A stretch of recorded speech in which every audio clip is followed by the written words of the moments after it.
자, 안녕하세요. 자, 이제 우리 2주차인데, 이거 기초인문서 있잖아요. 기초인문서 중에서 제가 필요한 거 몇 부분 보면서 하는데, 그 위에다가 뭐 판서를 따라 쓰거나 이럴 필요 전혀 없어요. 네. 11월 달까지는 그 필요한 것들 중에서 중요한 거 위주로만 볼 거니까, 기본서는 지금 원고 다 넘어가서 이제 마무리 작업하고 있으니까, 12월 달부터 기본서 나오면 거기다가 이제 뭐 노트 필기도 하고 막 이러시면 되니까, 뭐 노트 필기를 별도로 하겠다 이런 거 안 하셔도 됩니다. 아셨죠? 네. 그래서 지난 시간에 어디까지 했냐면, 이거 공법 왜 공부하는지 했었거든요. 자, 부동산 공법을 공부하는 주 목적은 우리가 이제 아파트, 뭐 상가, 주택, 토지를 중개할 때 얘가 현재 어떤 시츄에이션을 갖고 있고 이런 상황이니까 앞으로 이렇게 이용하면 됩니다. 얘 규제되어 있는 게 이런 겁니다. 이거 해석한 다음에 가치가 있는지 없는지 평가를 하는 거거든. 그렇다고 우리가 감정평가서처럼 평가 금액을 나타내는 건 아니기 때문에 현재 혹시 그런 얘기 들어본 적 있어요?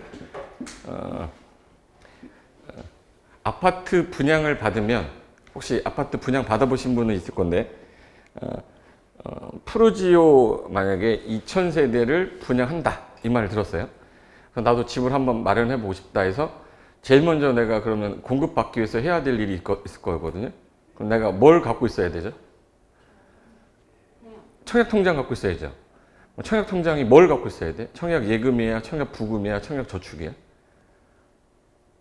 벌써 이제 조용하잖아. 내가 지금 푸르지오라고 했죠. 푸르지오라고 했다는 얘기는 푸르지오는 민영주택이거든요. 그러니까 예를 들어서 국가가 또는 지자체가 또는 LH 지방공사 또는 이제 기금 받아서 지면 그걸 우리는 국민주택이라고 해요. 근데 국민주택을 옛날에 공급받으려면 청약 저축이 있었어야 돼. 근데 그거 아닌 것들은 다 청약 예금하고 부금이 있어야 되는데 그게 박근혜 정부 들어올 때 통합되면서 주택 청약 종합 저축으로 바뀌었어요. 근데 기존에 있던 사람들은 그대로 갖고 있고 새로 가입한 사람은 전부 다 뭘 갖고 있어야 돼요? 청약 종합 저축 갖고 있으면 돼. 근데 내가 저 청약을 넣었을 때 다른 사람들하고 봤을 때 자격 1순위냐 2순위냐 3순위냐에 따라 일단 2000세대 분양하는데 10,000명이 왔어. 그러면 일단 5대1이죠. 너무 어려웠나? 2000명 모집하는데 10,000명 왔어요. 그럼 5대1이지 않습니까? 근데 그 5대1을 섞을 때 청약 1순위자가 만약에 4,000명이었어요. 그럼 이제 청약 1순위자에서 먼저 해야 되기 때문에 청약 경쟁률이 이제 2대1로 가는 거예요. 그래서 당첨이 된 사람들이 바로 계약을 하는 게 아니라 계약을 한 다음에 내가 1차 중도금, 2차 중도금 이렇게 낼 건데 중간에 당첨되고 나서 나 이거 잘못한 것 같아. 그래서 청약 처리하고 안 한 사람도 있어요. 포기하는 사람. 그럼 이제 그게 한 100명이 나왔다. 그러면 2순위자에서 또 뽑아야죠. 올려야 된단 말이야. 그렇게 해서 청약 순서가 있는데 내가 청약을 넣어본 적도 없고 아파트 분양 받아본 적도 없고 평형대에 대한 구분도 없는 사람이 무슨 부동산에 대한 설명을 하겠어요. 그래서 그런 기본적인 것들은 베이스를 좀 알고 가야 되는데 시험에는 나오지 않기 때문에 설명은 안 하지만 지금 시간대 아니면 이런 거 얘기할 시간이 없고 진도 나가기 바쁘거든. 이 책이 지금 현재 2차 4개 합친 거잖아요. 이거의 3배가 공법 하나예요. 이거 3배가 공법 과목 하나인데 그 나중에 그 진도 나가기 급급하다 보면 부수적인 기본적인 부동산 상식은 얘기할 시간이 없어요. 그래서 지금은 제가 중요하고 시험에 좀 나왔던 건데 이렇게 나오더라. 이런 거 배울 거다. 이런 것들에 대한 적응만 하셔도 돼요. 그러니까 11월 달은 제가 뭐 예습 복습하라는 얘기 안 하니까. 그래서 지난 시간에 했던 게 이 부분까지 했고 근데 오늘 하는 거는 이제 어떤 문제가 나오는지. 예를 들어서 이 책을 살짝 한번 보긴 봤을 거 아니에요? 여기다 놓고 갔어요? 책을 한번 딱 보면 뭐 중개사법은 그런 대로 읽혀요. 이렇게 무슨 말인지 써 있으니까 읽히는데 공법 딱 넘어가면 한 장이 안 읽혀요. 말이 이제 법조문이다 보니까 이게 안 읽혀. 재미가 없고. 그래서 처음에 접근하는 사람들이 책을 갖고 공부하시면 안 돼. 공법은 수업 들으면서 저런 내용이 책에 이렇게 써 있구나 이렇게 이해를 하면서 가야지 그 처음부터 앞글자 따고 이런 건 절대 하지 마시고 문제 풀면서 얘가 핵심이 이거다. 그럼 얘가 어떻게 문제가 되는 거야? 이걸 적응해 놓는 게 나중에 책 볼 때 편하거든. 그래서 이거 기출유형 한번 내볼 건데 제가 국토개입법하고 제일 중요한 법이 우리 6개 법 중에서 제일 중요한 법은 국토개입법이라고 얘기한 거는 기억나죠? 일주일 지나니까 법 이름도 기억 안 나죠. 예. 국토의 뭐 계획 및 이용에 관한 법이라고 해서 되게 중요한 법 12문제 나오는 거 하나랑, 두 번째가 건축물에 관한 법이 건축법이에요. 건축법이 7문제 나오는데 걔네 둘만 더하면 19문제입니다. 근데 공법은 뭐 꽈락만 넣으면 되니까 뭐 20문제만 맞아도 합격하는데 지장은 없지만, 그래도 이 두 개 법이 안 되면 다른 법들은 잘 안 돼. 그래서 국토계획법하고 건축법 위주로 공부하고, 나중에 시간적 여력이 되면 주택법 보고, 그리고 개발법, 정비법에서는 틀리라고 하는 거 틀려버리고 좀 앞부분에 있는 중요한 부분만 딱 보고, 농지법은 제가 수업 시간에 요것만 합시다라고 하는 것만 보고 시험장 가시면 돼요. 결론은 이제 제일 중요한 법 두 가지 법을 위주로 봐야 되겠구나. 그러면 건축법에서 규제하는 게 건축물을 규제할 건데, 지금 현재 우리가 여기 건축물 안에 들어와 있는데 얘네들이 바라보는 정의가 있어요. 여기 사람을 집어넣는데 사람이 들어가 있어. 사람이 들어가 있는데 가장 중요한 게 안전해야 돼요. 그럼 하늘에서 내리는 빗물이나 눈이나 이걸 막아야 되기 때문에 뭐가 반드시 있어야 되냐면 이 지붕이 있어야 돼요. 그럼 지붕이 공중부양을 하지 않잖아? 그러면 여기 뭐가 있어야겠네? 받치는? 기둥. 그럼 지붕하고 기둥이 있으면 이거 건축물로 봐요. 근데 바람이 부니까 추워 죽겠네. 그래서 여기를 막았어. 막은 걸 이거 뭐라고 그러죠? 이거? 벽. 기둥 대신에 지붕하고 뭐가 있네?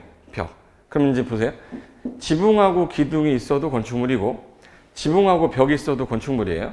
그럼 반드시 있어야 되는 공통 요소는 이렇게 나올 거예요. 공통 요소는 뭐예요? 지붕이죠. 예. 그래서 법의 조문을 이렇게 만들었어요. 일단은 살짝 밀었는데 발로 살짝 밀었더니 슬쩍 움직여. 그럼 이거는 부동산이 아니죠. 그래서 여기 토지 위에 정착이 돼야 돼. 그걸 이제 법조문화 시킬 때 건축물이란 이렇게 썼습니다. 건축물이란 이거 우리가 만들어낸 거죠, 이거. 우리가 만든 거지. 이게 어디서 뚝 떨어진 게 아니잖아. 그럼 인공을 가하여 제작한 시설물, 이게 뭘까? 인공을 가하여 제작한 시설물. 인공을 가하여 제작한 시설물. 응? 인공물? 인공을 가하여 제작한 시설물. 공을 가하여 제작한 시설물. 공작물. 되게 어려운 거 했나? 초등학교 애들도 아닌 건데, 이거. 그럼 우리가, 이거 공작물이죠.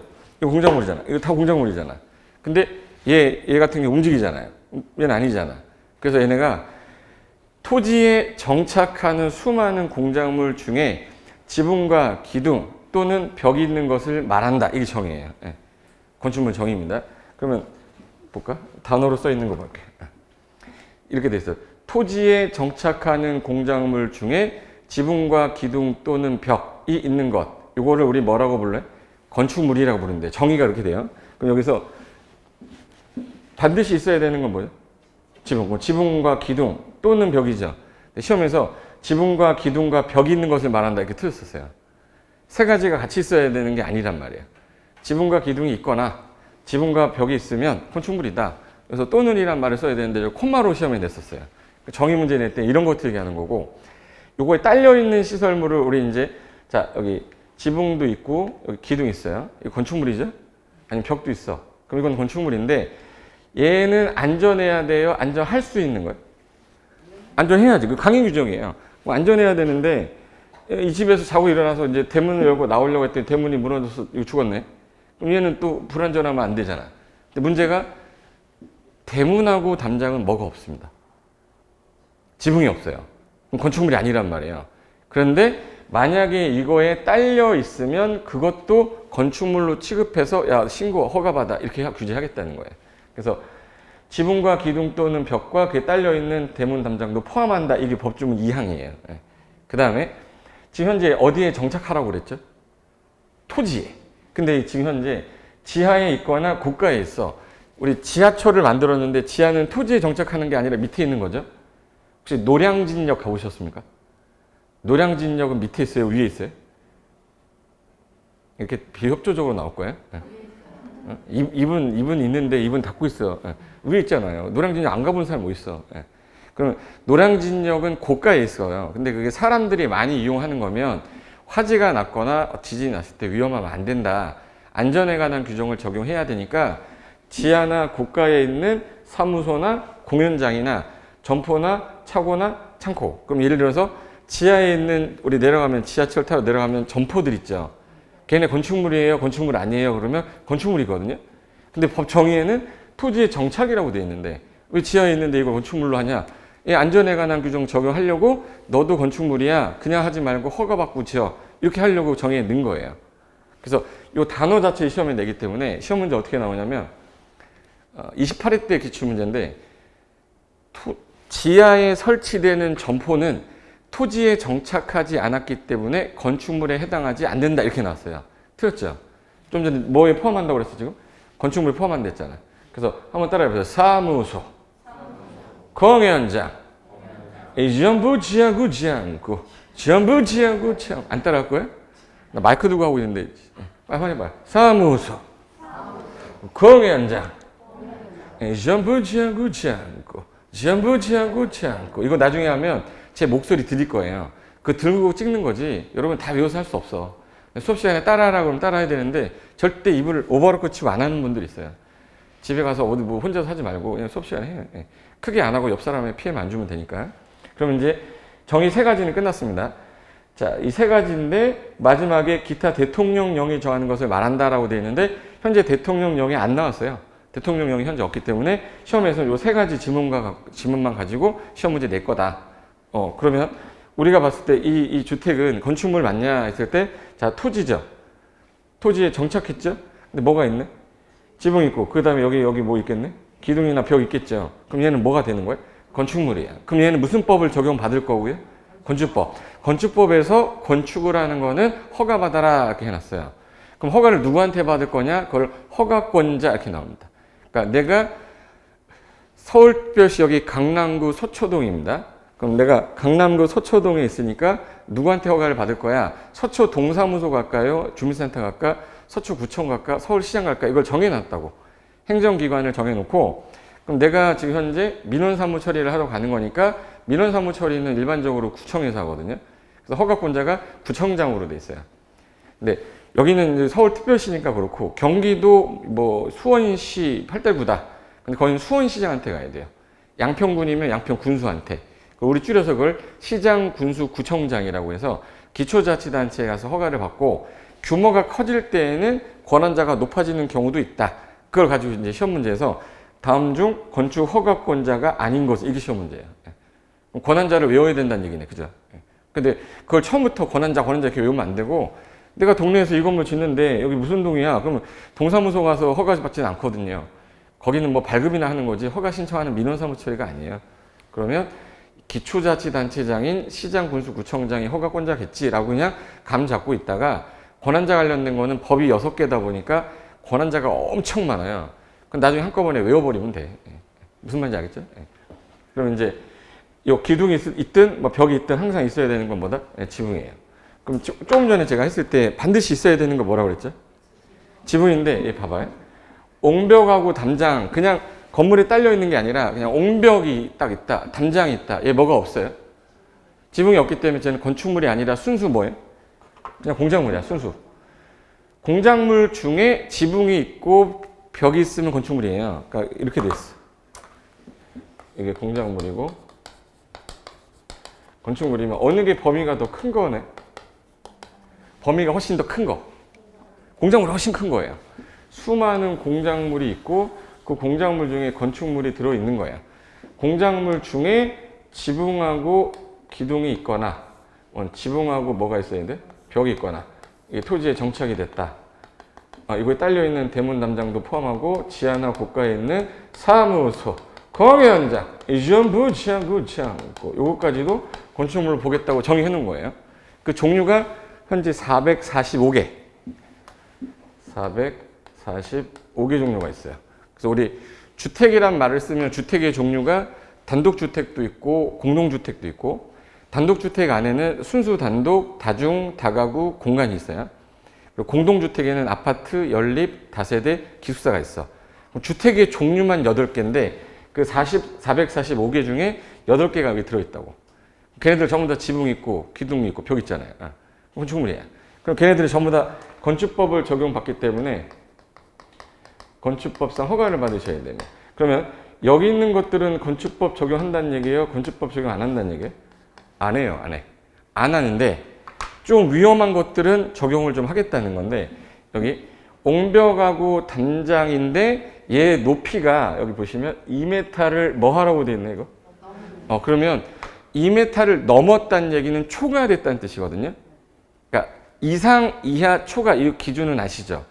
예를 들어서 2m를 초과했다 그러면은 2m를 초과했다는 얘기는 2m를 말하는 거예요? 2.0001m를 말하는 거예요? 그렇죠. 이 2m를 포함하지 않는 이란 뜻이에요. 이게 넘는 이란 뜻이지. 그러면 2m를 넘는 거는 뭐를 하라는 얘기죠, 지금? 그럼 이 법에서는 야, 너 위험하니까 신고는 좀 해라. 해서 여기 축조 신고라고 돼 있어요. 내가 이거 어디 있는지 찾아줄게요. 필요한 부분만 내가 보여줄 테니까. 건축법 용어 정리 파트에 150페이지 잠깐 보실래요? 150페이지 가면 건축물 그림이 좀 전에 제가 정의했던 그림이 있을 거예요. 방금 전에 봤던 그림 같죠? 네. 그 밑에 보시면 1, 2, 3까지가 정의고 아까 4번에 대통령 영의정한 게 없다고 그랬잖아. 네. 그럼 이게 건축물인데 거기 151페이지 가면 2번에 축조신고 대상 공작물 해가지고 요 표가 하나 있을 거예요. 찾았죠? 얘를 시험에 어떻게 내냐? 어떻게 내는지 보여줄게요. 이걸 외워야 되는 목적이 뭔지는 이제 설명을 하고 가야 되니까. 그럼 여기서 옹벽하고 담장이 지금 현재 건물에 딸려 있는 게 아니라 그냥 단순하게 몇 미터를 넘을 때? 2m. 그럼 2m를 넘으면 신고를 하래. 이거 혹시 담장 봤어요, 이거? 담장이죠? 이거 옹벽인 건 아니죠? 네. 옹벽이 뭐냐면 무너질 옹자에다 쌓을 벽자에서 동산이 이렇게 있으면 이걸 잘랐을 때 얘가 가만히 있어 흙이 이거 무너져 내려 이렇게 무너져 내리지 말라고 쌓아 올린 벽 이걸 옹벽이라고 그래요. 네. 그럼 얘는 이제 무너지지 않겠죠? 근데 여기 사람이 지나다닐 거 아니야. 근데 사람이 지나다니는데 한 1m 정도밖에 안 되는데 1m면 요 정도죠. 그럼 얘가 무너졌어요. 그럼 우리 어떻게 하면 돼? 어머 이러면 되죠. 어머 이러면 되잖아. 근데 2m야. 무너지면 어떻게 해요? 어머예요. 난 끝난 거예요. 끝난 거예요. 위험하다 이거지. 그래서 2m 넘으면 너 좀 위험하니까 일로 와. 일로 와서 신고 좀 해야겠다. 너.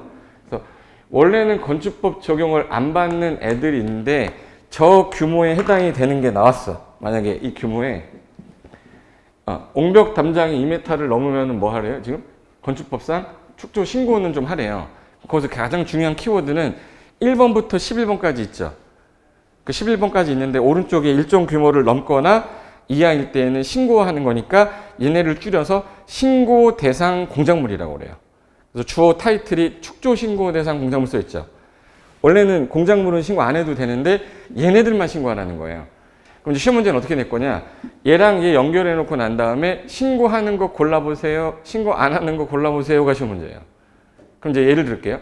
자, 옹벽이 1.5m짜리입니다. 신고하여야 한다. 틀렸죠? 몇 미터를 넘어야 되는데? 그럼 2m 안 넘었으니까 틀렸네. 정답 동그라미 치고 나면 한 달 뒤에 자격증 날라오면 받고 자격증 받고 일하시면 되는 거예요. 간단한 거예요. 되게 간단하죠. 근데 얘 하나 했는데 뒤에 아직 10개가 남았네. 그래서 이걸 줄여서 옹담이라고 그래요. 옹담이. 따라 옹담이. 옹벽 담장 몇 메다? 2m. 옹벽 두 글자죠. 담장 두 글자지. 뭐 어떻게든 기억해야 돼. 이를 기억해야 돼. 그러면 이제 기억하는 사람은 푸는 거고 기억 못하는 사람은 못 푸는 거고. 이렇게 쉬운 시험이 어디 있어요. 근데 앞으로 이게 한 200개에서 1000개가 나올 거니까 그게 이제 힘든 거지. 그래서 옹담이 하는 거예요. 제가 그냥 수업 시간에 그냥 옹담이 그러면 신고해야 하는 거 찾는 거구나. 이거 얘기하는 거예요. 옹담이. 그 다음에 하나 더 있어요. 여기 보시면 이 광고판하고 광고탑하고 장식탑하고 기념탑하고 첨탑인데 자세히 보시면 광고판하고 광고탑인데 우리나라는 이게 층의 구분이 안 돼. 잘 안 보여. 그러면 우리나라는 요 4m를 하나의 층으로 보거든요. 4m를 1층으로 봐요. 근데 내가 옥상에다가 이렇게 광고판을 올렸어. 근데 요게 4m를 넘었대. 그럼 이거는 한 층이 늘어난 걸로 보겠다. 혹시 요거 본 적 있나요? 이런 거? 이런 거 본 적 있어요? 요거 옥상에 올라 있는 거. 얘 가운데 지붕이 뻥 뚫려 있어요. 판때기만 옆에 있는 거야. 그럼 얘는 지붕이 없잖아요. 지붕이 없으니까 공작물 맞죠? 근데 이 높이가 몇 미터를 넘으면? 4m 넘으면 신고하라는 거예요. 그러면 얘는 광고탑. 자, 이거 광고 왜 하는 거예요? 광고 이거 왜 하는 거야? 물건 뭐 하라고? 사라고. 따라 사라고. 따라 해보세요. 한 번만 정중하게 부탁드리겠습니다. 광고 왜 하는 거라고? 사라고. 그럼 광고 나오면 4m 기억나면 되는 거고 안 나오면 못 푸는 거예요. 광고 사라고. 그리고 여기 개정이 되면서 여기 장시탑, 기념탑, 철탑이 종전에 여기 있었거든요. 6m에 있었는데 개정하면서 4m로 강화시켰어요. 그래서 이걸 장기첨이라고 그래. 그래서 장기첨이 여기 뾰족한 것들이었었던 거를 내렸어요. 그래서 장식탑, 옥상에 있는 장식탑, 기념탑, 첨탑도 4m 넘으면 신고해라 해서 광고하고 장기첨은 몇 미터를 기준으로? 4m. 자세히 보시면 넘는인데 얘만 뭐네? 이하죠. 그럼 얘 빼고 다 넘는이니까 숫자만 외우면 되겠다. 그죠? 그래서 하나 할게요. 옹담, 이. 광고는 사라고. 장기첨도 뭐예요? 사라고. 그리고 신에너지 재생 개발 이용 보급 촉진법에 따라 우리 혹시 태양에너지 발전 설비라고 저기 시골에다가 판때기 올려놓고 태양열 축전했다가 나중에 그 한전에다 파는 애들 있어요. 그게 공작물인데 얘는 몇 미터 넘을 때? 5m예요. 그럼 태양이란 말 나오면 5m만 찾으면 되는 거예요. 혹시 그 송중기하고 같이 나왔던 애 있지? 그 누구야? 송 커플인데 송혜교. 걔는 나왔던 태양의 후예잖아요. 이건 태양의 오예라고 그래요. 태양의 오예. 따라봐. 태양의 오예. 안 할 거야? 창피한 게 뭐 중에 기억하는 게 기억 못하는 게 창피한 거지. 태양의 뭐예요? 오예. 태양 나오면 몇 미터다? 5m. 그리고 굴뚝하고 골프 연습장 가면은 그물망 하려고 철탑 세워놨어요.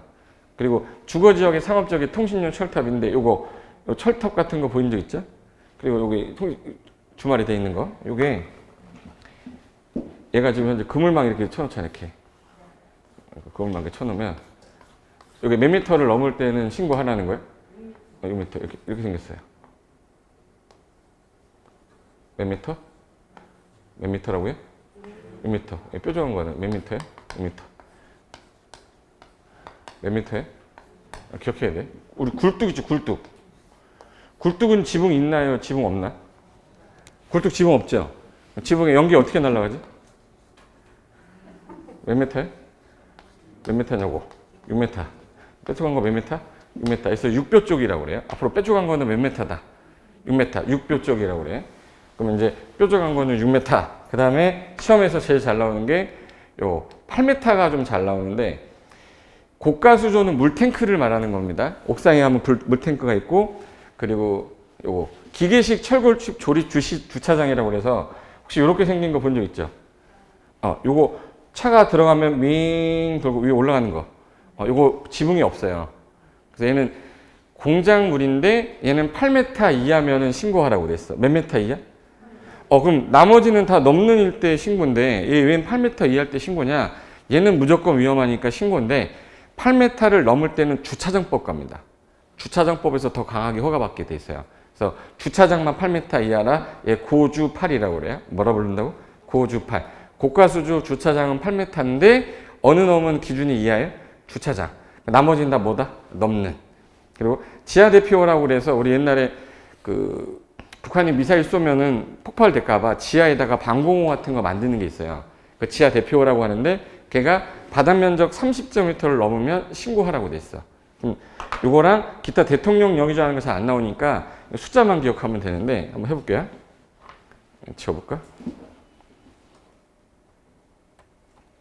자, 부를게요. 2, 4, 5, 6, 8, 30이야. 아까 옹담? 광고는? 사라고. 장기첨 포함 안 됐죠? 네. 그리고 태양, 예. 네. 그리고 뾰족한 거는?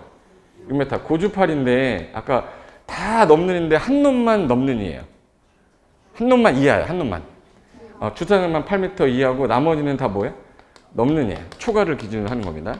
그럼 이제 지하 대피호는 몇 제곱미터를 넘을 때? 30제곱미터를 넘으면 얘는 위험하니까 공작물이지만 건축법상 뭐는 하라는 얘기예요? 신고해라. 이건데 이걸 시험 문제에서 어떻게 내냐면 지금 본 거, 자, 옹벽 담장은 몇 m고? 2m. 광고는 4m. 뾰족한 거는 6m. 고주 8인데 주차장만 철골 조립식으로 된 주차장만 8m 뭐예요? 이하. 그래서 여기 혹시 노량진 가보신 적 있어요? 노량진 가면은 여기 이렇게 이그진 공무원 이거 써 있는 거, 요 광고판이 몇 미터 넘으면 신고하는 거예요? 그게 4m 안 되게 딱 3.9 이렇게 해놨어요. 4m 넘으면 신고해야 되니까 귀찮아서. 여기 광고판 여기 저 보이세요? 사고 싶어 안 사고 싶어요? 재수 없어요? 사라고 해야 돼요. 사라고. 광고 왜 하는 거라고? 사라고. 그래서 옹벽 담장 나오면 옹담 2. 광고 나오면 4. 뾰족한 거는 6. 고주파를 할 때 조심할 게 다 넘는인데 주차장만 8m 뭐로 돼 있어요? 요거만 조심하면 돼요. 그 문제 풀 수 있는데 지금 이거를 1년 동안 공부한 사람이 풀었던 문제를 풀 테니까 풀리나 한번 보세요. 이게 30회 때 그 재작년 건축법상 대지를 조성하기 위해서 건축물과 분리하여 여기 공작물을 축조할 때 특특 시군구청장, 아까 제가 허가권자 시군구를 했죠. 그럼 시군구에게 신고해야 되는 공작물에 해당하지 않는이라고 됐어요. 그러면 신고 대상에 해당하지 않는이라는 말은 신고하는 거, 신고하지 않는 거. 그 결론이 이거죠. 신고해야 되는 것들이 4개다. 아닌 거 고르래요. 신고 안 하는 거 고르래. 신고 안 하는 거 고르라는 얘기죠. 네. 그럼 보세요. 자, 다른 건 모르겠는데 철탑이라고 돼 있죠. 뾰족한 거죠. 뾰족한 건 6뼈 쪽이랬잖아. 6이 뾰족하게 생겼잖아 이게. 네. 뾰족한 거 몇 메타? 6m 넘었나 이거? 넘었으니까 뭐 해야 돼요? 신고. 근데 신고하는 거 아닌 거 찾는 거니까 1번을 고르면 안 되죠. 문제 이렇게 단순해요. 네. 그러니까 외울 거 몇 개 외워지고 문제 풀면 요령만 딱 생기면 공법은 진짜 재밌어. 근데 저게 너무 많이 나오니까 이제 힘든 거지. 네. 하나 더. 옹벽 나왔어요. 옹담 2m 넘었나요? 그럼 신고해야죠. 네. 2m 넘었으니까. 굴뚝 뾰족한 거죠. 몇 m? 6m 넘었나? 예. 신고해야 되고. 지하 대표는 얼마? 30. 30 넘었네요. 신고해야지. 근데 장식탑은 아까 장기첨이랬죠. 장기첨은 아까 몇 미터? 4. 4m인데 4m 넘었나?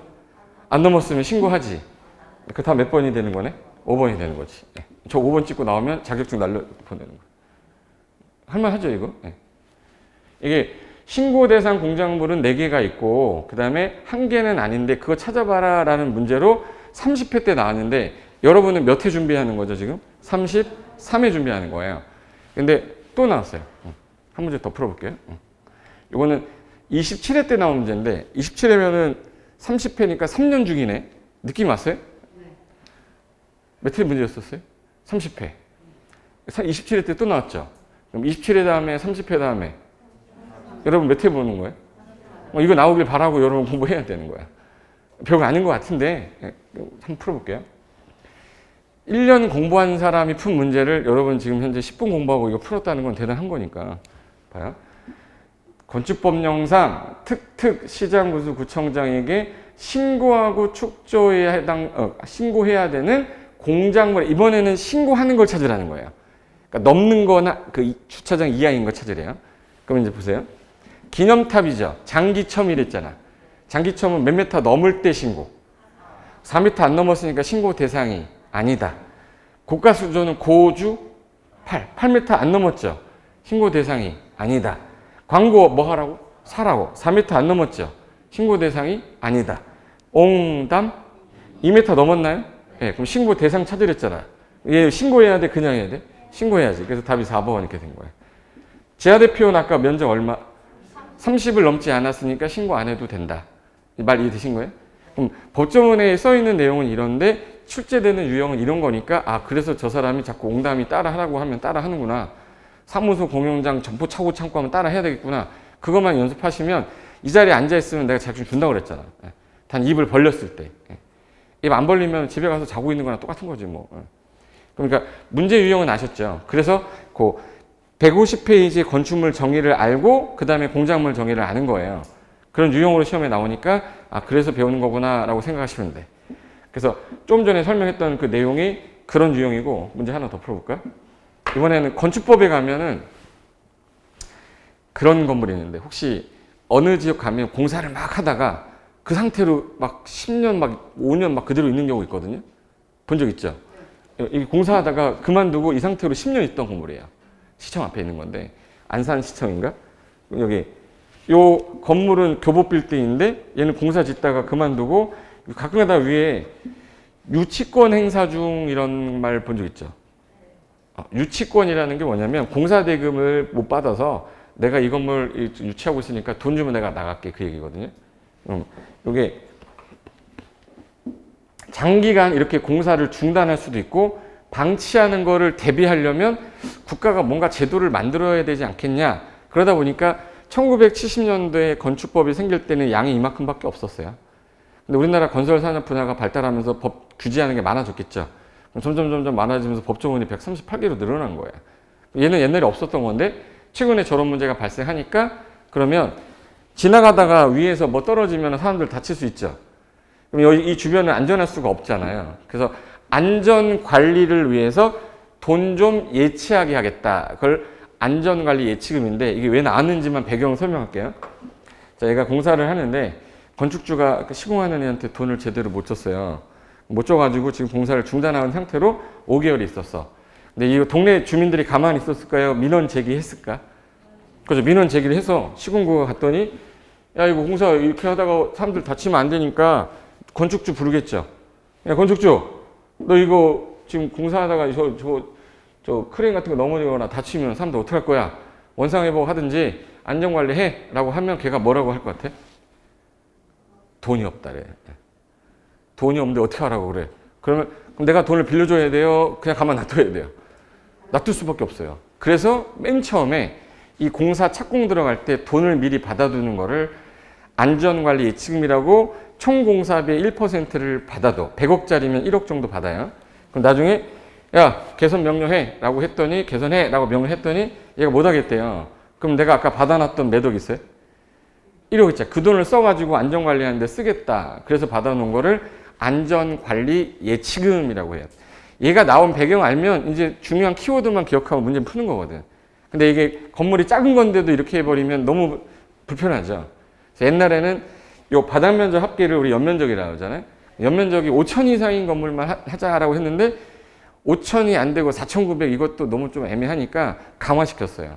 그래서 연면적 1,000제곱미터 이상인 건축물일 때 착공 신고할 때는 뭐 내놔라? 예치금. 그럼 이제 얼마를 내놓을 거냐를 물어보겠죠? 얼마 내놔? 총 공사비 아까 몇 프로? 1%. 그래서 1천 1%만 기억하면 돼요. 키워드는 뭐예요? 1천하고 뭐야? 1%. 보세요. 자, 이게 공사 현장 안전관리 예치금 해놓고 자, 요 건물을 공사하다가 중간에 건축주가 그만두면 안 되니까 연면적이 옛날에는 얼마였었는데 이게 5천이었는데 지금 1천으로 바뀌었다는 얘기는 시험 문제 낼만 한 거죠. 개정됐으니까 너 아니라고 물어볼 수 있잖아요. 그래서 1,000제곱미터 이상인 건축물을 공사할 때 너가 건축 공사를 중단할지 몰라. 이 허가권자가 봤을 때. 그리고 너가 장기간 현장을 방치할지 모르니까 내놔. 총 공사비의 몇 %를? 1%를 미리 예치하는 거야. 당연히 현금으로 예치하는 겁니다. 그럼 예치를 했는데 나중에 얘가 공사를 중단을 안 했어요. 그럼 이 돈은 가지고 있어야 되는 거예요? 먹어야 되는 거야? 아니면 돌려줘야 돼? 돌려줘야지. 그럼 돌려줘야 되니까 1억을 예치했으면 1억 주면 되는 거예요? 응? 도둑이 되는 거 그러면. 1억 은행에다 넣으면 뭔 붙어요? 그럼 이자를 붙여서 반환한다 이렇게 써 있어요. 이자를 붙여서 반환해야 된다. 근데 만약에 얘가 공사를 중단을 해버렸어요. 중단해버렸으면 개선 명령을 얘한테 명해요. 야 개선해라. 안 하게 되면은 좀 전에 이행 안 했죠. 갖고 있던 이 이행강제 공사비 지급했던 거를 그걸 가지고 강제로 행정기관이 대신 집행하는 거예요. 그 돈을 가지고. 대집행한 다음에 1억 5천을 썼네. 1억 5천 썼으면 내놔. 얼마 내놔? 5천. 그래서 추가 징수 가능하다 이렇게 돼 있고 8천을 썼네요. 그럼 얼마가 남았는데? 2천은 돌려줘야 돼요? 꿀꺽해야 돼요? 그래서 나중에 공사 끝나면 돌려줘라. 이걸 법조문화 시켰어요. 이 얘기를 딱 듣고 아 그럼 법조문이 보면 보이는데 이 얘기 안 듣고 보잖아요. 내가 뭐 하고 있나 이렇게 돼요. 예. 법은 만든 이유가 문제가 발생하면 뭐 제정이 되고 필요가 없어지고 그러면 법 폐지시켜 버리겠죠. 근데 여기서 가장 큰 문제는 이 건축주가 믿어서 이렇게 된 거예요? 못 믿어서 이렇게 된 거예요? 그러면 국가가 짓는다, LH가 짓는다, 뭐 예를 들어서 한국토지주택공사 이런 애들은 믿죠. 걔네들한테까지 예치하라고 하는 건 너무하잖아요. 그럼 믿어 애들은 예치하지 않습니다. 그래서 이게 키워드는 이거예요. 건축주에게 너 장기간 방치를 할 때 개선 명령할 때 이행하지 않을지 모르니까 예치금을 내가 사용하게 해서 너 연면적 1000 이상인 건물을 지을 때 공사비 1%를 누구한테? 건축주한테, 허가권자한테 예치해라. 근데 미더 애들은 예치 안 한댔죠. LH 등은 예치한다, 안 한다? 안 한다. 반환할 땐 아까 다 줘야 돼요? 이자도 줘야 돼? 이자 붙여 반환해라. 이게 전부예요. 이거를 안전관리 예치금이라고 하는데 이게 몇 회 문제냐면 30회 문제입니다. 그러니까 2년 전 문제인데 지금 한 내용이 이해가 됐으면 지문에서 뭘 틀리게 하는지만 보면 돼요. 건축 법령상 공사 현장 안전관리 예치금에 관한 조문입니다. 이게 법조문이에요. 조문을 주고 가로 안에 들어갈 것을 올바르게 나열한 것을 냈어요. 자, 허가권자는 아까 연면적 얼마 이상일 때? 1,000% 했잖아요. 1,000제곱미터 이상인 건축물로 지자체 조례가 정한 건물이면 너 착공 신고할 때 건축주야 장기간 건축물을 공사 현장을 방치하는 것에 대비하여 미리 미관 개선 안전관리에 필요한 비용을 땡겨 받아 놓겠다. 공사비, 총 공사비의 몇 프로? 1%. 그럼 여기 1,000하고 1 나와야 되죠. 1,000하고 1이니까 답은 몇 번이 되는 거예요? 1번이 되는 거예요. 그럼 동그라미 치고 가면 되죠. 이게 이해가 안 돼서 틀렸겠어, 사람들이? 제가 강의를 얼마나 잘하는데요. 여기서 끄덕 안 거리는 이유는 아직 모르겠구나, 나 너를. 일단은 이해는 됐으면 이제 키워드는 1% 예치 안 하는 사람 누구야? 반환할 때 이자 줘야 돼, 안 줘야 돼? 그런 거 시험 문제 지문이에요. 하나 더. 그럼 요게 예치할 수 있다는데 요게 개정이 된 게 30회 때 개정이 됐었어요. 29회 때에는 이게 5,000이었었어. 근데 시험장을 갔는데 시험장에 이제 응원하러 가잖아요. 아침에 갔는데 이게 갑자기 나올 것 같은 거야. 그래서 아침에 제가 도착을 했는데 몇 시에 도착했냐면 여러분 수험생이 들어갈 때 8시 반인가 입실인가 할 거거든요. 근데 빨리 갔더니 7시에 도착이 된 거야. 그래서 할 일 없어요. 그래서 추워 죽겠는데. 그래가지고 밴드에다가 혹시 모르니까 이거 나올지 모르니까 법조문 제가 긁어놓고 가로 안에 알맞은 거 한번 혹시 알고 가세요 했더니 그게 나온 거야. 그날 또 신 됐죠. 공법에 신 막 이렇게 됐는데 하도 많이 잘 찍으니까 이제는 신이란 말도 안 써요. 그냥 당연한 거라고 생각하는데 저는 나름대로 이게 올 때가 있잖아. 이게 이거 우리 개정되는데 건드리면 어떡하지? 혹시 모르니까 아침에 한 번만 보세요라고 밴드에 올렸었던 거예요. 이게 그 시험 문제에서 만약에 그때도 뭐 했냐면 처음으로 유형이 감정평가에서 어떤 유형이 나왔냐면 박스를 딱 주고 기억, 니은, 디귿, 리을, 미음이 나왔어요. 그래서 맞는 것을 모두 고르시오가 나왔거든요. 근데 세 문제가 전부 다 고르는 게 답이었었어요. 모두 고르시오. 그러니까 기억, 니은, 디귿, 리을 중에 고르는 거잖아요. 근데 정답이 전부 다 이 기억, 니은, 디귿, 리을 모두 다 들어가는 게 답이었었거든요. 그래서 혹시 모르니까 혹시라도 이런 문제는 틀리다고 내는 건데 모두 골라라 나오면 그냥 모두 고르세요 했거든요. 근데 5문제가 나왔는데 3문제가 다 모두 고르는 거였어. 이게 모두 고르시오라는 문제가 최근에 거의 모두 다 고르는 게 답으로 나왔어요. 간평사도 그렇고 그 주택관리사도 그렇고 해서 혹시 같은 유형 문제를 출제하신 분이 나오면 또 그렇게 나오면 어떡하니? 해서 모두 골라라 그러면 모두 고르는 걸로 해서 나왔는데 이거 이번에 이제 숙이 써준 건데 박스형 문제 모두 찾아라 4개가 나왔는데 3개 고쌤이 시키는 대로 모두 찾으라니까 모두 다 맞음해서 이렇게 한 거예요. 제가 얘기하는 건 뭐냐면 그 해의 시험 유형에 따라 우리 시험에 영향을 받거든. 그리고 개정이 되는 부분인데 좀 찜찜한 건 좀 봐야 돼요. 그래서 제가 마지막 날 시험 보기 전날 항상 그 2시에서 3시 사이에 라이브 강의 하거든요. 근데 그동안 개정됐던 거 이거는 꼭 보세요라고 하는 거. 근데 그때 얘기했던 건데 나온 거였었고 이거는 이제 30회 때 문제인데 20년이니까 30회 맞죠? 31회구나. 여기 부동산권법 기출문제인데 여기 42번 문제가 여러분 아직 공부 안 했는데 제가 제일 중요하다고 한 법 이름이 국토의 계획 및 이용에 관한 법이랬죠. 걔가 41번부터 52번까지 나와요. 12문제 나오니까. 그 중에서 여기 도시군관리계획에 대한 설명 중 틀린 것은 했는데 이게 이제 모의고사로 제가 냈던 문제예요. 이게 모의고사로 냈던 문제인데 자, 국토의 계획 및 이용에 관한 법령에 따른 도시군관리계획에 대한 설명이다. 틀린 것 찾아라 라고 했는데 이 지문 중에서 2020년 10월 달에 이제 30일에 시험 볼 때 나왔던 지문이 이건 이제 시험 문제 지문인데 44번 지문이에요. 국토계획 법률상 도시군관리계획 결정에 대한 설명이다.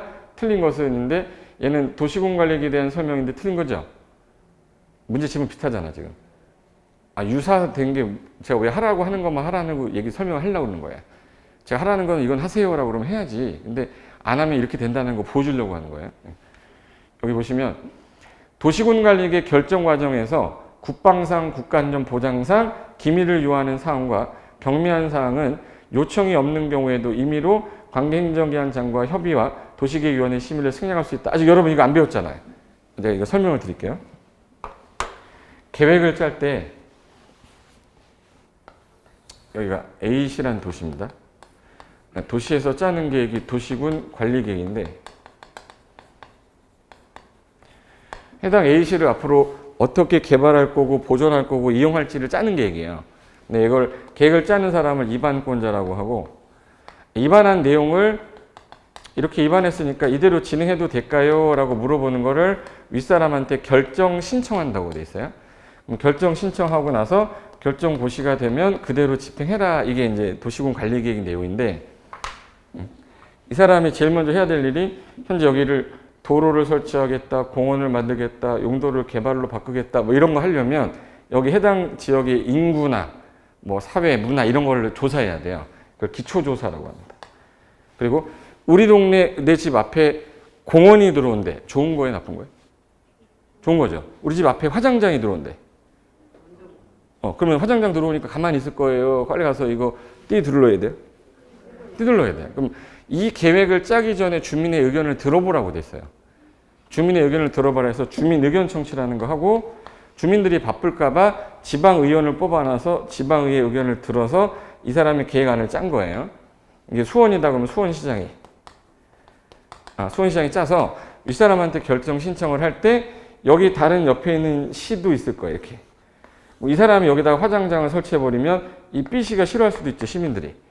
그럼 B시장하고 얘기해야 돼요. 몰래 결정하고 나중에 깜짝 놀라게 해줘야 돼.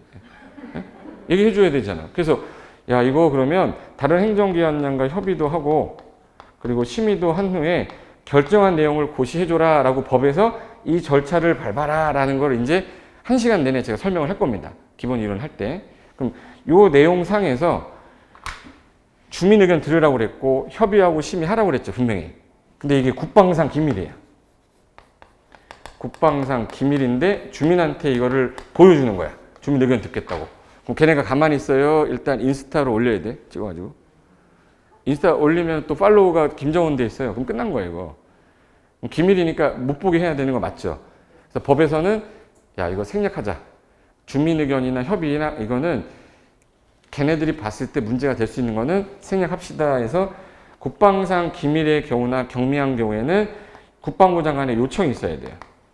요청이 있는 경우에 한해서 생략할 수 있다. 이게 법 규정이에요.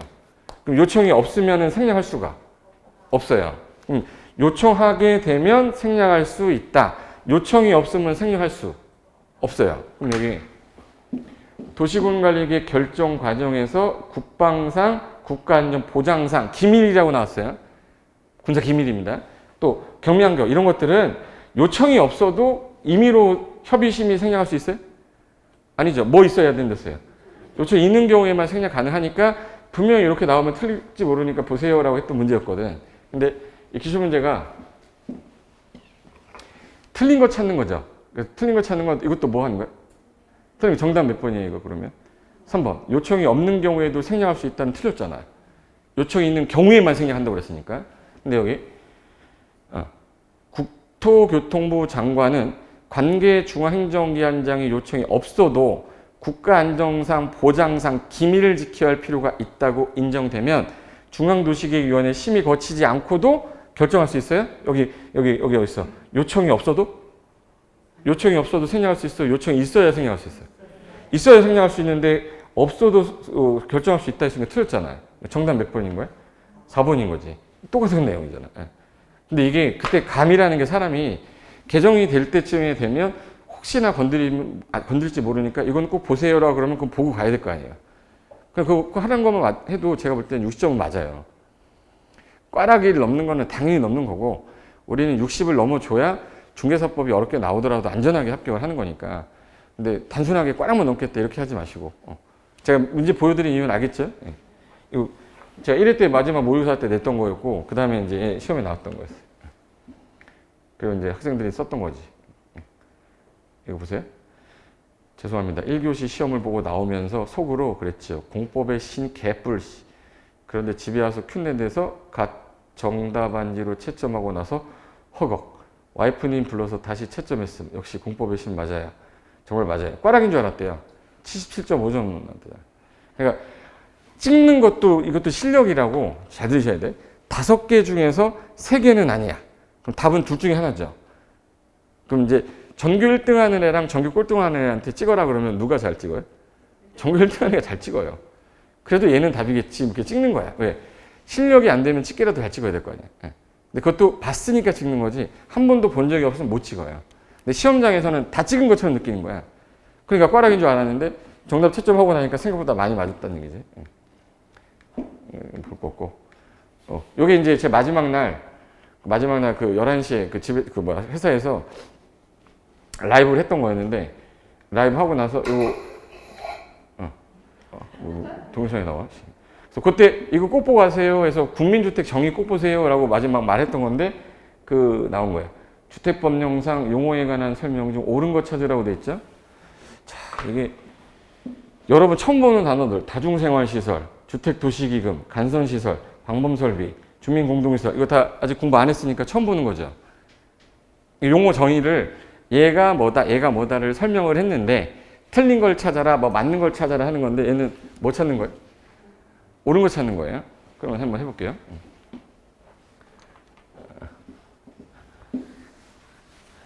주택의 분류를 할 때 두 개로 나눠져요. 첫 번째가 형태에 따른 분류가 있고 자금에 따른 분류가 있어요. 제가 아까 1교시 처음 시작할 때 말씀드렸던 거.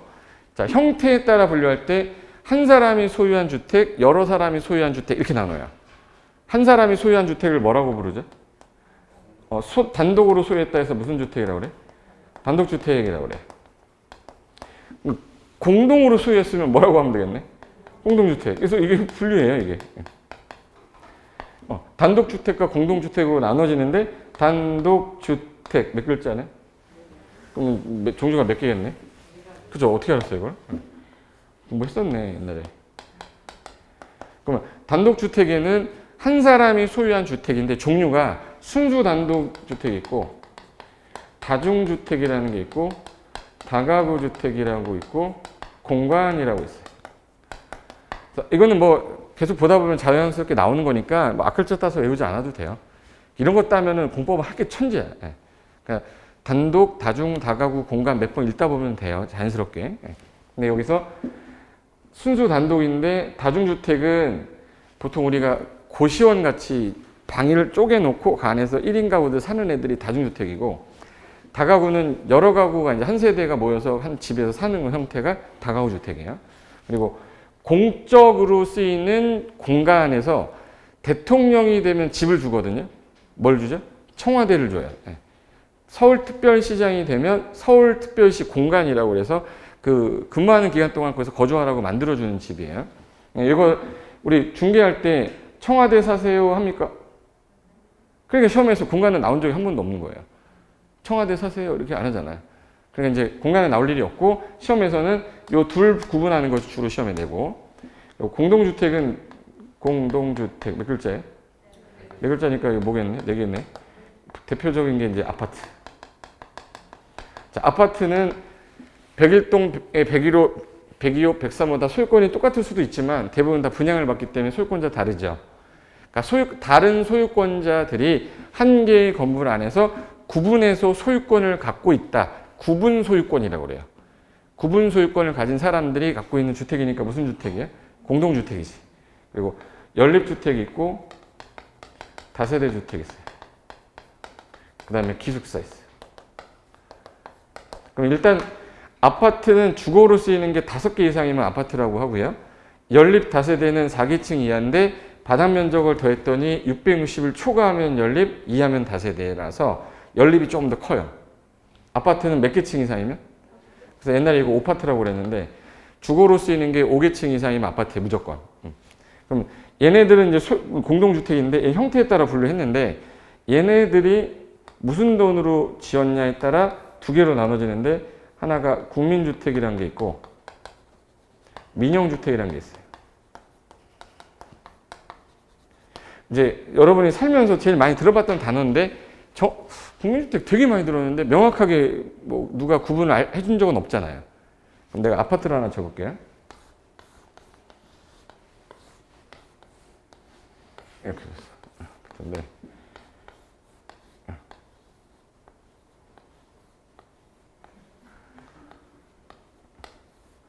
푸르지오 써 있는 거 봤죠?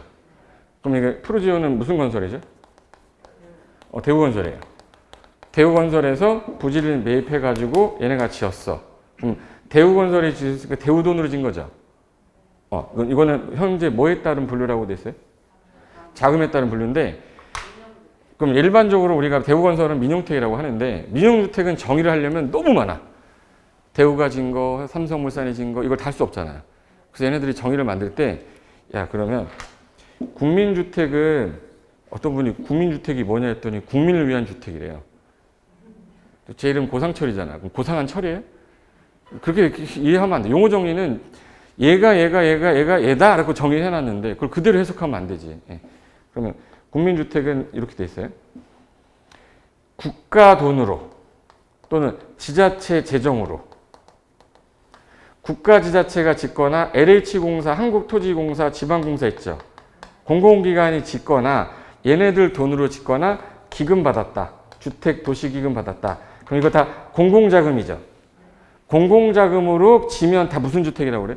국민주택이라고 그래요. 근데 이때 당시가 1970년대 맞는 거라 70년대 우리 보통 매딩 가구였을 것 같아요. 1인, 2인, 3인, 4인, 5인 중에서 1970년대. 1957년에서 63년이 베이비 부모 세대라고 그래서 58년 개띠 들어봤나? 58년 개띠가 그렇게 많대요. 70 개띠 말고. 그러면 그때 당시에 한 가구당 뭐 그냥 7명, 8명 강아지처럼 막 났어요. 근데 이게 너무 많아지니까 안 되겠다. 산하 제한했었어요. 더도 말고 덜도 말고 뭐만 낳아 잘 기르자. 둘만 낳아 잘 기르자. 그럼 몇 명이에요? 그때 당시니까 4인 가구가 대부분이에요. 4인 가구면은 방이 몇 개 있어야 될까요? 3개죠. 엄마 아빠는 각 방을 안 쓰니까 방 3개에 거실 하나. 그렇게 놓으려면 이 안에 들어가는 평수가 방 하나, 거실 하나, 방 하나, 딸내미 방 하나. 그럼 방 3개에 거실 하나죠. 그리고 이제 여기 부엌도 있어야 되고 여기 욕실도 있어야 돼. 출입구 있어야 돼. 요게 전용 면적 85제곱미터 정도 이하로 지어야 됩니다. 85제곱미터 정도 되기 때문에. 그래서 이 85제곱미터가 그 당시에는 25.7평이었어요. 그때 당시에 박정희 대통령이 살고 있던 집의 크기가 25평이었대요. 그래서 그 규모를 국민주택 규모라고 칭하겠다. 그래서 여기 이 자금 지원 받아서 지을 때는 이 규모보다 크게 지면 안 돼. 이 규모 이하로 지어. 이걸 국민주택 규모라고 해요. 그럼 85제곱미터면은 평수로 25평. 전용 면적 말하는 겁니다. 그리고 공용 면적까지 더하게 되면 한 7평 정도 돼요.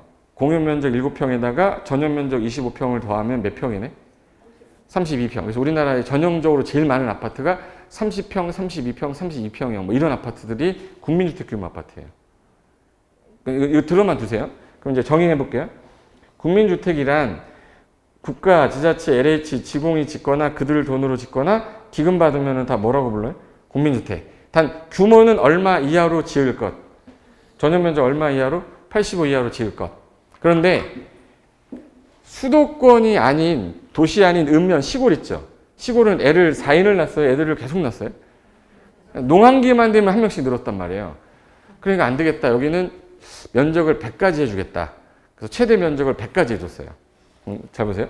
국민주택의 규모는 원칙이 얼마 이하로 지을 것? 전용 면적 85제곱미터 이하로 지을 것. 단 수도권을 제외한 도시 아닌 읍면은 얼마까지? 100. 그게 정의가 된 거예요. 그 정의는 어디 있냐면 주택법 정의 가시면은 페이지 162페이지에 162페이지 잠깐만 보겠습니다. 찾으셨어요? 네. 거기 하시면은 주택 해놓고 규모에 따른 형태에 따른 분류가 있고 밑에 자금에 따른 분류라고 있을 겁니다. 자금이라고 보이세요? 세로에 자금이라고 되어 있는 거 옆에 국민주택하고 국민주택 규모하고 민영주택 나왔죠. 그럼 거기 국민주택부터 보겠습니다. 국민주택이란 다음 어느 하나에 해당하는 주택으로 국민주택 규모 이하로 지은 주택을 말한다. 1. 국가, 지자체, 한국토지주택공사, 지방공사가 건설한 주택이나 2. 국가, 지자체 재정, 국가, 지자체 돈 또는 주택도시기금법에 따른 주택도시기금으로부터 자금 지원받아 건설 개량되는 주택. 되게 길지요. 결론 이거예요. 국가지자체 LH 지분이 짓거나 국가지자체 재정이나 기금 받으면 뭐라고 한다. 국민주택. 단 국민주택 규모는 얼마 이하로 하라고요? 그래서 밑에 국민주택 규모에서 국민주택 규모란 주거의 용도로만 이걸 주거 전용 면적이라고 해요. 전용 면적이 1호 1세대당 얼마 이하? 85 이하인 주택을 말한다라고 돼 있는데 가로에 수도권 정비계획법에 따른 수도권을 제외한 도시 아닌 읍면 써 있죠. 시골이지 시골. 시골은 얼마까지 최대? 100제곱미터 이하인 주택을 말한다. 그럼 됐어요? 그럼 이 주택이 아니면 나머지는 다 뭐라고 하면 돼요? 민영주택. 그럼 삼성물산이 졌어. 얘네가 아니니까 민영주택이죠. 대우건설이 졌어. 민영주택. 얘 정의를 하려니까 너무 힘든 거예요. 그러면 얘 정의는 국민주택이 아닌 주택 하면 되겠네. 국민주택이 아니면 다 뭐예요? 민영. 그래서 정의가 국민주택을 제외한 모든 주택을 말한다. 이게 정의가 된 거예요. 이해되신 거죠? 그럼 이 용어를 가지고 시험 문제를 낸 건데 지금 문제 보세요. 옳은 거 찾으랬죠? 주택, 도시, 기금 나왔어. 기금. 기금 받으면은 무슨 주택이죠? 국민주택. 근데 1호 1세대당 얼마 이하로 지어야 돼요? 85 이하로 지어야 돼요. 그러면 자금 지원받아 건설되는 1세대당 전용 면적이 84제곱미터면 85 이하죠. 85 이하니까 이 주택은 뭐라고 해야죠? 국민주택에 해당합니까? 예. 맞네. 답 2번 이렇게 된 거예요. 예. 맞는 거 찾으라고 했잖아. 예. 나머지는 다 틀리게 해놨는데 혹시 모르니까 정의는 한번 보고 가세요 했던 건데 이게 기금이 바로 나온 거예요. 이거는 이제 뭐 그 학생이 이 사람이 언제 봤더라? 7월 달부터 시작했는데 62.5점 나왔다고 해서 고맙다고 글 써줬던 거였는데 또 이런 사람이 있으니까 할만한 거죠. 그리고 이게 2021년 10월 며칠로 돼 있어요? 29일이면 시험 보는 게 30일이었잖아. 제가 2시에서 3시 반까지 한댔죠. 그래서 라이브 진행할 때 했던 건데 여기 이제 100선 지문 갖고 한 거거든요. 시험에 잘 나오는 핵심 지문 100선이라고 되어 있는 거. 이 지문이 이제 제가 100개 지문 중에서 혹시라도 한 번 정도는 읽고 가세요라고 했었던 건데 보여줄게요. 56번 지문이었는데 사업시행자가 주택공사 등인 경우에는 분양 대상자와 사업시행자가 공동으로 소유하는 방식. 일단 이 단어 읽으면서 무슨 말인지 모르겠지. 사업시행자가 무슨 말인지도 모르겠고 한국토지주택공사 나오니까 또 그 무슨 말인지 모르겠고 이게 접근이 좀 안 돼요. 맨 처음에 용어가 익숙하지 않아서. 분양 대상자와 사업시행자가 공동으로 소유하는 방식으로 하는 주택을 지분형 주택이라 한다. 이거를 공급할 수 있는데 이게 2019년도 9월 달에 주관식 문제로 나왔어요. 주택관리사. 그래서 혹시 모르니까 세 개 중에 정의는 하나 봐야 되니까 꼭 봅시다라고 했는데 지금 현재 제목이 지분형 주택이죠. 하나 물어볼게요. 아파트 살 때 이게 801호예요. 801호 아파트 30평형짜리. 30평형짜리인데 전용 면적은 24평. 공용 면적은 6평. 더하면 몇 평이죠? 이걸 우리 분양 면적이라고 해요. 뭐 전용 면적, 공용 면적, 분양 면적, 계약 면적, 기타 공용 면적 뭐 이런 말을 배울 건데 일단 우리가 분양 받을 때 면적이 30평형이다라고 하면 요거를 공급받은 거거든요. 그럼 살 때 이제 아파트 요것도 사는데 땅 지분도 같이 사야죠. 땅의 지분도 막 예를 들어서 한 10평이다. 이 10평하고 요 건물하고 공유지분 같이 사는 거예요. 그러면 땅값이 만약에 2억이고 건물값이 뭐 2억이다. 그러면 4억이 되겠지. 예를 들어서. 그잖아요? 그럼 집 사는데 몇 억이 필요한데? 4억이 필요한데 집이 없는 사람 입장에서는 돈이 없으면 사기가 좀 그렇잖아요. 근데 이거를 LH가 지어, 아파트를. LH가 아파트를 짓고 요거가 4억짜리인데 LH가 2억 내고 A가 2억을 내서 얘가 4억짜리가 된 거야. 그럼 요거에 대한 소유를 누구랑 같이 하는 거야? LH랑 같이 가지면서 난 이 건물에 대한 뭐가 있는 거야? 지분이 있는 거야. 그래서 이걸 지분형 주택이라고 그래요. 다시. 건설하는 회사가 만약 LH일 때 LH 한국토지주택공사와 LH가 랜드하우징이에요. 토지주택공사 LH. 그럼 LH 한국토지주택공사랑 요 공급받는 자가 공동으로 소유하는 주택을 뭐라고 부르고? 지분형 주택이에요. 그럼 집이 없는 사람들한테 공급해야 돼요? 집이 있는 것들한테 해야 돼? 없는 사람들한테 주는데 큰 거 줄 필요가 없잖아. 그래서 전용 면적을 60제곱미터 이하로 해놨어요. 얼마 이하로? 60 이하로. 지분형 주택은 무조건 규모가 얼마다? 60. 100% 얘 나올 것 같아가지고 이거. 지분형 주택의 규모는 전용 면적 얼마 이하인 주택으로 한정한다. 60 이하. 그럼 이제 이 지문이 어떻게 나왔냐면 이거 올해 시험 문제입니다. 65번이니까 정비법 관련돼 가지고 관리처분 계획 등에 관한 설명 중 옳은 것은 했어요. 옳은 거. 자, 지분형 주택은 아까 규모가 얼마보다 크면 안 돼요? 60. 그럼 주거 전용 면적 얼마 이하인 주택에 한다. 60 이하에 한한다. 맞아요, 틀려요? 맞잖아. 그럼 답은 옳은 거 찾으라고 그랬잖아. 보자마자 몇 번이에요? 1번 찍고서 이제 다른 문제, 이거는 볼 필요도 없이 가는 거죠. 근데 시험 문제 풀다 보면은 얘가 옳은 것 같아. 그러면 이제 이렇게 찍어 놔야 돼요. 근데 얘를 봤는데 얘는 틀렸고, 얘는 틀렸고, 처음 보는 거야. 처음 보는 거야. 뭐 찍어야 돼요? 1번 찍어야 돼. 이게 처음 보는 지문을 넣어놓는단 말이에요. 규칙에 있는 거 갖다 놓고 맞히라고 내는 거야, 나한테. 넘어가면 안 되고 몇 번 찍어야 되겠냐? 1번. 그래서 공법은 봤던 거, 아는 거 찍은 거예요. 그래야 점수가 나오고, 나오기 전까지는 나 처음 보는 지문이 나왔는데 이거 찍었는데 어떡하지? 이렇게 나와요. 그러다 나와서 점수 맞히면서 어머 또 맞았어. 뭐 이렇게 되는 거예요. 공법이 그래. 명확하게 딱 알고 찍는 게 있으면 좋긴 한데 그런 문제가 아닌 경우도 많아요. 그래서 제가 지금 설명드리는 건 뭐냐면 이 내용 중에서 가장 중요한 게 뭐냐? 1번 지문이면 얘는 좀 꼭 외우고 가세요. 그럼 외우시면 돼.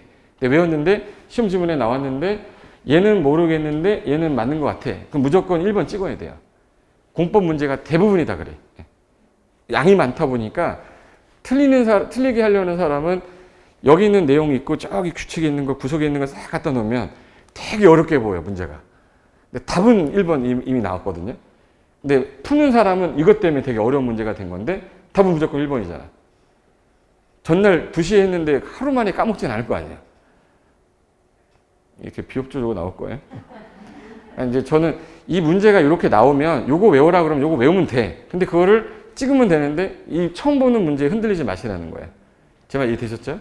그럼 같은 문제가 어떤 유형으로 나오는지 제가 잠깐 쉬었다가 하나 더 보여드릴 테니까 잠깐만 쉬었다가 이어서 하겠습니다. 커피 한 잔만 드세요.